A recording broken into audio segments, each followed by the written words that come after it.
India is making steady strides toward a structured and regulated carbon pricing framework, firmly aligning its efforts with climate commitments and the broader sustainable development goals.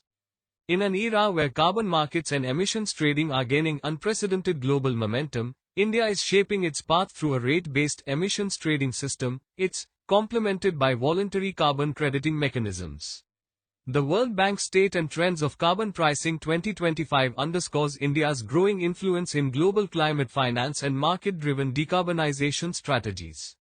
Welcome once again. This is your host, Harshit Simha, presenting the concluding episode of our energy series, which also marks the 100th video milestone of this channel, a feat made possible by your encouragement and support.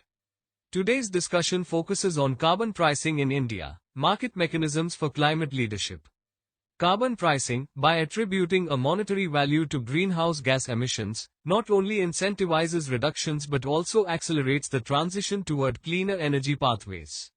India's adoption of a rate-based ETS offers industries the flexibility to navigate growth challenges while fostering competitiveness and climate leadership. Guiding this transition, the National Steering Committee for the Indian Carbon Market, NSCICM, comprising ministries, state governments, and industry experts, acts as the apex body, recommending rules, procedures, and emission intensity targets, thereby shaping the institutional architecture of India's carbon market.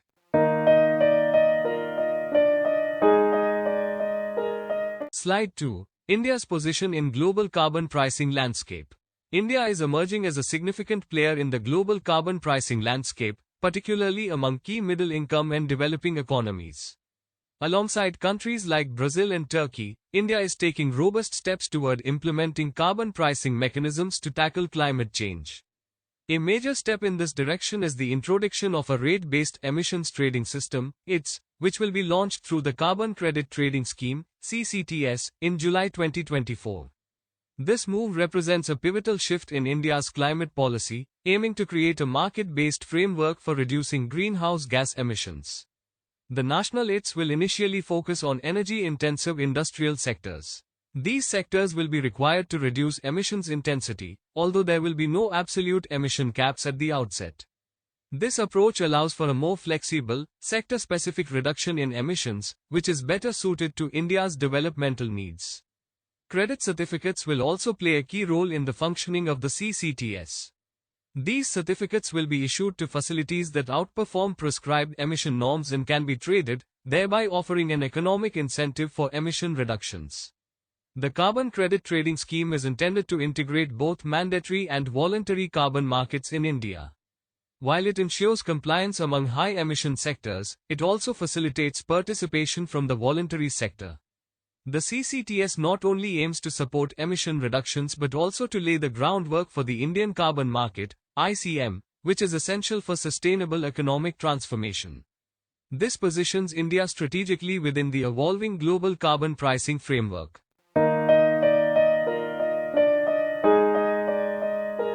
Slide 3. Voluntary Carbon Credit Methodologies. The Ministry of Power, Government of India, approved 8 methodologies on March 28, 2025, for generating voluntary carbon credits, marking a pivotal step toward advancing the nation's climate goals. Among them, 4 major pathways stand out. Renewable energy plays a central role, supporting India's ambitious target of achieving 500 gigawatts of non-fossil fuel capacity by 2030. By incentivizing clean energy expansion, this mechanism directly reduces reliance on fossil fuels and lowers greenhouse gas emissions. Industrial energy efficiency builds on the success of the Perform, Achieve, and Trade (PAT) scheme. By encouraging industries to adopt advanced efficiency measures in designated sectors, this approach has already yielded emission intensity reductions of 16 to 25%. Its inclusion in carbon credit methodologies ensures industries gain both economic and environmental benefits. Green hydrogen production is another transformative pathway, aligned with the National Green Hydrogen Mission. It focuses on scaling the production of 5 MMT of green hydrogen annually by 2030, thereby supporting the decarbonization of hard-to-abate sectors such as steel, cement, and transport. Mangrove afforestation and reforestation emphasizes nature-based solutions by restoring critical ecosystems. Beyond carbon sequestration, this method protects coastal regions, enhances biodiversity, and improves climate resilience. Together, these methodologies represent a comprehensive strategy to integrate technological innovation with ecosystem restoration, facilitating a smooth transition to India's 2030 net zero vision.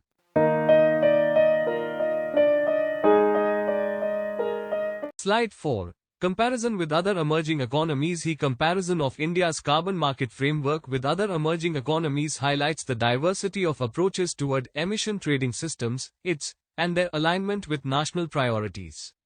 India has opted for a rate-based currently in the regulatory stage, covering 9 industrial sectors. This approach sets emission intensity reduction targets rather than absolute caps, thereby providing flexibility to industries while ensuring gradual decarbonization. It emphasizes efficiency improvements without directly restricting economic growth. China, in contrast, has already operationalized its rate-based covering power, cement, steel, and aluminium sectors. As the world's largest emitter, China's system is the largest carbon market globally, serving as a benchmark for other emerging economies. Brazil has chosen a cap-based legislated in December 2024, which applies to all sectors except agriculture. This absolute cap system is more stringent, setting clear emission limits and encouraging faster decarbonization, although its implementation pace may vary. Indonesia, like India and China, has adopted a rate-based focusing on grid-connected coal-fired power plants, and its system is operational. India's choice reflects a balance between economic growth and emission reduction, aligning with Indonesia's flexible approach while differing from Brazil's stricter cap system.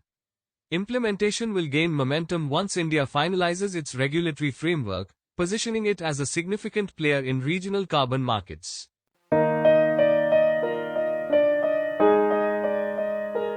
Slide 5. Domestic policy backing. India's carbon market framework is strongly reinforced by a series of domestic policy initiatives that provide both legal authority and operational direction. These measures collectively establish a robust foundation for emission reduction and energy transition.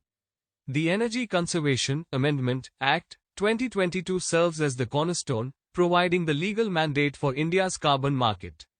It empowers the central government to issue carbon credit certificates and sets up the institutional framework for trading and compliance, thereby laying the groundwork for market-based climate action. Complementing this, the Perform, Achieve, and Trade (PAT) scheme, operational since 2012 under the Bureau of Energy Efficiency (B), has already demonstrated success. It has reduced emission intensity across designated sectors by 16 to 25% and created a performance-driven culture of energy efficiency.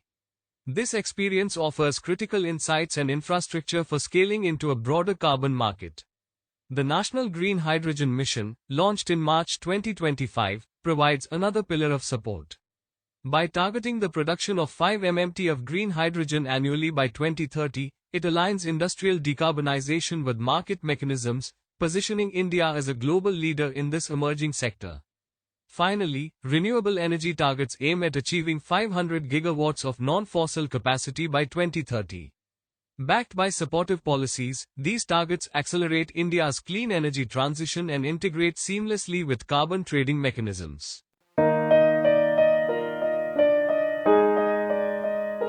Slide 6. Government steps to strengthen carbon market readiness. As highlighted during the COP27, India balances its developmental needs with lower carbon emissions through common but differentiated responsibilities and respective capabilities, CBDRRC, principles. India's efforts include, one of the key initiatives is Mission Life, Lifestyle for Environment, and the Green Credit Program, which promote sustainable lifestyles and encourage environmental conservation. These initiatives lay the foundation for integrating individual and community actions into broader market-based climate strategies, fostering both awareness and participation. Institutional backing is another critical step. The creation of the National Steering Committee for the Indian Carbon Market, ICM, and the leadership role of the Bureau of Energy Efficiency, B, under the Ministry of Power provide a strong governance structure. This ensures that the carbon market framework is both transparent and accountable while aligning with national energy and climate policies. Furthermore, private sector engagement is being actively encouraged. By incentivizing industry participation, the government aims to leverage corporate innovation, carbon finance, and voluntary commitments to expand the scope of emissions reduction. In addition to the mandatory emission trading system, India is also developing a domestic voluntary carbon market. This system is targeted at non-ITS sectors such as agriculture, forestry, renewable energy, and waste management. By enabling private sector participation in climate-positive projects, the voluntary carbon market creates new economic opportunities while also supporting sustainable development goals.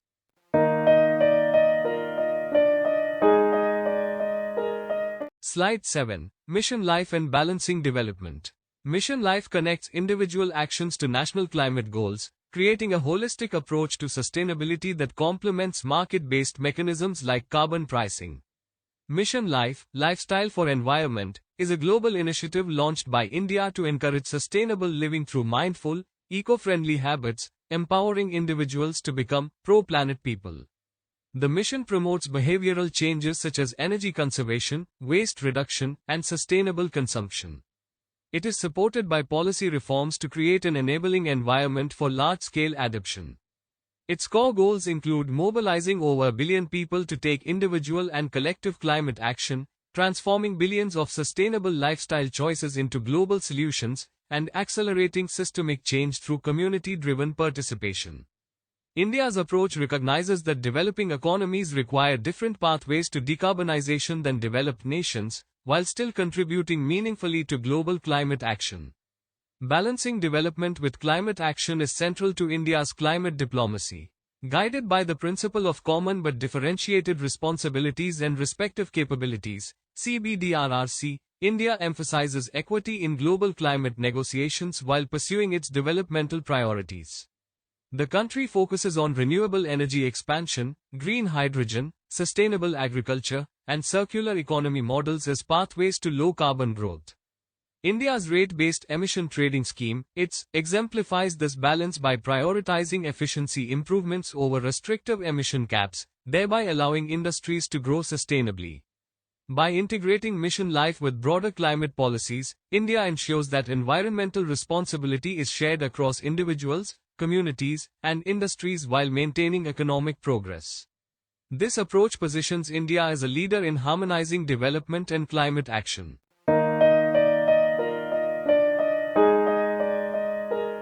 Slide 8. Green Credit Program. The Green Credit Program (GCP), introduced under the Environment Protection Act, 1986 and notified on October 12, 2023, is a pioneering voluntary, market-based mechanism aimed at incentivizing tree plantation and ecological restoration on degraded forest lands. Managed through a digital portal and registry, it provides green credits to participants, thereby linking environmental conservation with market incentives. Under the program, forest departments identify degraded land parcels and convert them into a dynamic land bank available on the GCP portal. Participants, including government bodies, PSUs, NGOs, corporates, philanthropic organizations, and academic institutions, can register and contribute to plantation efforts. The plantation model requires maintaining trees for a minimum of 10 years, ensuring long-term ecological impact. Credits are awarded based on plantation performance, verified through digital tracking, field inspections, and third-party audits, thus maintaining transparency and accountability. The program's objectives extend beyond plantation drives. It seeks to expand India's forest and tree cover, build a comprehensive inventory of degraded lands, and encourage pro-planet voluntary actions. By aligning ecological benefits with market mechanisms, the GCP integrates sustainability into mainstream development while mobilizing collective participation from diverse stakeholders. In essence, the Green Credit Program transforms afforestation into an opportunity for climate resilience, livelihood generation, and corporate responsibility, positioning India as a global innovator in market-driven environmental action.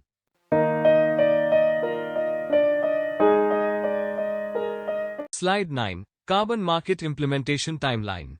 The Carbon Market Implementation Timeline outlines India's phased approach to building a robust and credible carbon trading framework. The process began in 2022 with the enactment of the Energy Conservation Amendment Act, which provided the legal foundation for establishing a national carbon market. In July 2024, the Carbon Credit Trading Scheme, CCTS, was adopted, creating the structural basis for trading mechanisms. This was followed in October 2023 by the notification of the Green Credit Rules under the Environment Protection Act, expanding the scope of market-driven sustainability actions. By March 2025, 8 methodologies for generating voluntary carbon credits were approved, signaling India's readiness to transition from the Perform, Achieve, and Trade (PAT) scheme toward broader carbon market programs. Looking ahead, the 2030 targets include achieving 500 gigawatts of non-fossil fuel capacity and producing 5 MMT of green hydrogen, milestones that align carbon market mechanisms with India's long-term decarbonization strategy.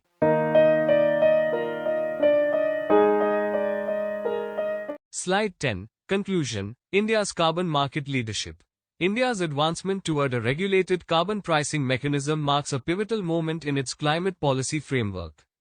Anchored by the Carbon Credit Trading Scheme, CCTS, and supported by the Energy Conservation Act alongside voluntary crediting initiatives, India is positioning itself as a frontrunner in integrating sustainability with economic growth.